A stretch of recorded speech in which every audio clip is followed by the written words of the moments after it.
कहते हैं किसी दूर उफ्तादा वादी के बीचों बीच एक अजीब व गरीब महल था जिसे लोग चांदी का महल कहते थे। ये महल दिन की रोशनी में आम पत्थरों का बना दिखाई देता, मगर जैसे ही चांद निकलता पूरा महल चांदी की तरह चमकने लगता।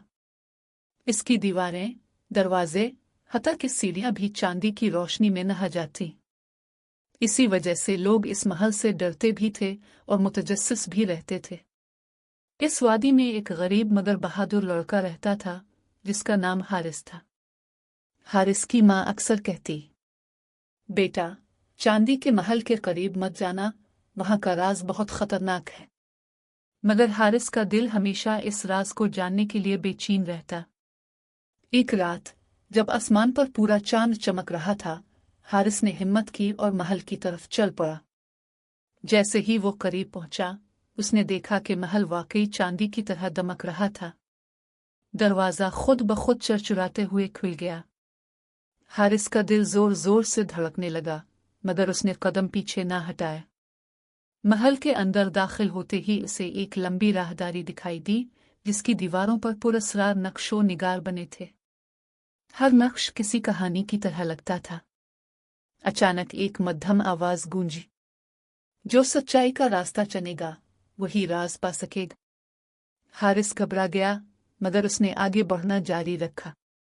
राहदारी के आखिर में एक बड़ा सा हाल था जहां एक चांदी का तख्त रखा था। तख्त पर एक बूढ़ा शख्स बैठा था जिसकी आंखों में गहरी उदासी थी। बूढ़े ने कहा, मैं इस महल का मुहाफिज हूं। बरसों पहले यह महल लालच की वजह से एक कैद खाना बन गया। बूढ़े ने हारिस को बताया कि यह महल असल में एक नेक बादशाह ने बनवाया था जो इंसाफ और सच्चाई पर यकीन रखता था। मगर बादशाह के बाद इसके वारिस लालची निकले। उन्होंने चांदी के खजानों के लिए लोगों पर जुल्म किया। अल्लाह के हुक्म से यह महल एक राज में बदल गया और यहाँ की रोशनी सिर्फ उन्हीं को दिखाई देती है जिनके दिल साफ हों। हारिस ने हिम्मत करके पूछा, मैं इस राज को कैसे खत्म कर सकता हूँ? बूढ़े ने जवाब दिया, तुम्हें महल के सबसे ऊंचे कमरे में जाकर सच की शमा जलानी होगी। हारिस सीढ़ियां चढ़ता हुआ ऊपर पहुंचा। रास्ते में इसके सामने लालच, खौफ और ताकत के आजमाइशी मनाजिर आए, मगर उसने सबको नजरअंदाज किया। आखिरकार वो एक कमरे में पहुंचा जहां एक बुझी हुई शमा रखी थी।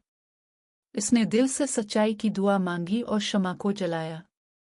जैसे ही शमा रोशन हुई, पूरा महल जोर से लरजने लगा।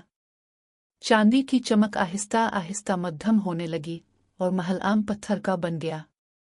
बूढ़ा मुहाफिज मुस्कुराकर बोला, आज तुमने हमें आजाद कर दिया। सुबह हुई तो महल गायब हो चुका था और वहां सिर्फ एक सब्ज मैदान रह गया था। हारिस वापस अपने गांव लौटा तो लोगों ने देखा कि इसके चेहरे पर अजीब सा सुकून था। इसने किसी को खजाने का जिक्र न किया, क्योंकि वो जान चुका था कि असल खजाना सच्चाई, हिम्मत और नेक नीति है। और यूं चांदी के महल का राज हमेशा के लिए एक सबक बन गया कि लालच इंसान को कैद कर देता है, जबकि सच्चाई इसे आजाद